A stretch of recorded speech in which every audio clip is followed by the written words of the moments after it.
A crise política é o tema da entrevista gravada no dia 5 de setembro com Maria Lídia Flandoli.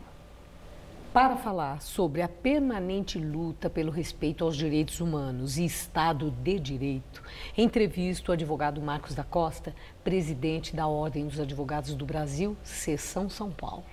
Muito obrigada por estar conosco. O casarão da Avenida Brigadeiro Luiz Antônio, na capital paulista, que abrigou, na época da ditadura, a auditoria militar, se tornou o memorial da luta pela justiça. Então, eu quero começar por aí. Por que é que se diz que esse casarão é um dos símbolos da luta pela justiça e democracia? Pela participação que havia, naquele momento, da defesa, principalmente dos advogados e das advogadas, que num ambiente hostil, em processos onde se buscava a condenação de um crime odioso, que é o crime de pensar diferente do governante, advogado que lá atuavam, conseguiam vencer todas as barreiras e buscar a promoção da justiça. Então, daí porque a luta pela justiça, porque naquele espaço houve o exercício do direito à defesa num ambiente, insisto, muito hostil. Teve advogado, por exemplo, que teve que conversar com o réu preso, que ia participar da audiência, ao lado de policiais do Exército com metralhadora em punho. De forma que ali é um espaço onde a defesa, que é o principal direito de uma democracia, mas que também é exercido com todas as dificuldades numa época de ditadura civil ou militar, é o que aconteceu naquele casarão. Bom, agora, a OAB teve sempre, nesse período, chamados anos de chumbo, teve uma presença marcante na luta pela volta ao Estado de Direito e na cobrança por respeito aos direitos humanos. E quando vocês assumem aí essa liderança na readequação desse casarão, né, na utilização desse casarão exatamente com essa finalidade, e o nome do casarão, Memorial da Luta pela Justiça, Advogados Brasileiros contra a Ditadura, vocês passam para a sociedade um lembrete, um recado de que a OAB se mantém em plantão permanente na defesa da democracia? É isso, é uma vocação da advocacia à defesa das liberdades e, portanto, do Estado Democrático. Aliás, é uma obrigação legal da Ordem, bandeira histórica que se torna, a partir do Estatuto, uma obrigação legal.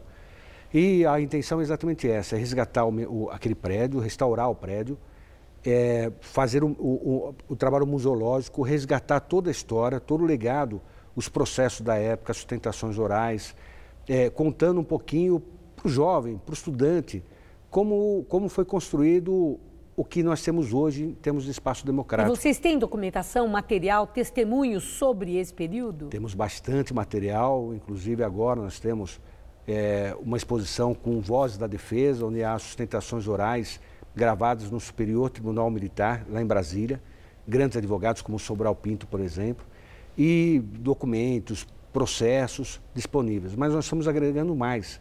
Nós estamos agregando, por exemplo, os jornais da época. Eu vou rapidamente só contar uma data, 17 de julho de 77, quando a censura é burlada e pela primeira vez é anunciada uma posição contrária à violação dos direitos humanos. Um evento que teve na OAB, com uma coletiva de imprensa do Raimundo Faoro, que era então presidente nacional, esse evento foi em São Paulo, e a partir dessa denúncia, a mídia como um todo, os principais veículos de comunicação, anunciaram aquela denúncia de violação dos direitos humanos. Isso mudou o curso da democracia, da ditadura. Um início da abertura. Foi um pouquinho, ali começou a abertura, porque a partir dali houve um movimento internacional que passou a saber o que estava acontecendo no Brasil graças à comunicação da imprensa, apesar da censura que havia na época, e fez com que, imediatamente após isso, o governo federal, o general Geisel, restituísse o habeas corpus, que era o principal instrumento de defesa, para mostrar como era importante a participação do advogado da Ordem naquele período, denunciando as violações dos direitos humanos, mas ao mesmo tempo promovendo a defesa do preso político. E agora, uma vez restaurado, readequado, esse casarão, a que ele se destina, o uso do casarão, com esse propósito que vocês têm? Nós vamos ter, primeiro, visitações principalmente de estudantes das escolas primárias, secundárias, mostrando para o jovem a importância da democracia. O jovem que nasce numa democracia pode não dar valor a ela, mas essa democracia foi obtida com muito custo, de muitos. A outra parte são exposições, debates. Nós vamos construir um auditório onde haverá a projeção, por exemplo, de cinema, de filmes, de peças de teatro e com debates ao final, fazendo com que aqueles que participaram dessa história possam transmitir o seu conhecimento, a sua vivência para os mais jovens. E os jovens advogados de hoje, doutor Marcos, eles são sensíveis a essa parte da história do Brasil, em que entidade como a OAB faz questão de não deixar cair no esquecimento, questão de mostrar o significado do arbítrio e os absurdos acontecidos naquela época. Os jovens têm interesse, se mostram sensíveis? Jovens advogados? Sim, eu acredito que sim. Nós temos essa preocupação, estamos sempre em faculdades de direito, na própria formação do estudante, mostrando que aquele que vai participar do sistema de justiça, ele tem que ser um vocacionado. Ele não pode ir para o sistema pensando em ganhar dinheiro. Não é uma profissão onde se visa a mercantilização. A profissão tem uma nobreza maior, porque não há nada mais divino do que oferecer sua vida a buscar justiça para o próximo. E essa vocação a gente procura embutir no coração de cada estudante de direito, fazendo com que o jovem advogado já venha para a profissão, sabendo que ele não só é apenas alguém que tem capacidade técnica para promover a defesa num processo, mas ele também é um grande agente de transformação social.